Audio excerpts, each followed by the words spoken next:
Не треба було чужинця до цього. Треба просто було свого холуя завербувати, щоб він вбив знак нашої незалежності, нашої соборності. Дуже прошу вас, дорога громада, зараз у жодному випадку ми не маємо ні під кого пристосовуватися. Ми не маємо гасити полум'я нашого націоналізму, а навпаки, з тим полум'ям, з нашими червоно-чорними знаменами тріумфально і наступально крокувати усією державою. На кожному майдані, який я об'їхала за цей час, є червоно-чорний прапор. Нема такого дня у Києві, аби там на Майдані не було червоно-чорного прапора, підкреслюю, поруч із грузинським прапором. Про що це свідчить?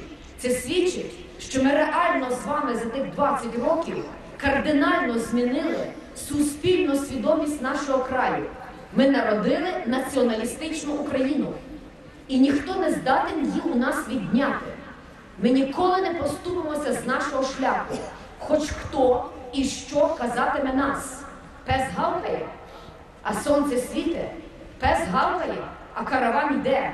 В інтернеті вчора гавкають про те, що ми нині о 5-й годині організовуємо смолоскипний марш. Оце, мовляв, Європі може не сподобатися. То я маю питати у мого сусіда, що йому сподобає, а що не подобає? То мій дім. Я його будую за своїми правилами. І якщо дурні не знають, що таке смолоскипи, то повідаю їм, що в епоху середньовіччя з Європи таким чином викурювали чуму, а потім чума стала символом усілякого зла і нечисті. Тому сьогодні наша молодь по всіх містах України, а передусім в центрі нашої держави, буде йти шляхетною, тріумфальною, переможною, смолоскипною ходою.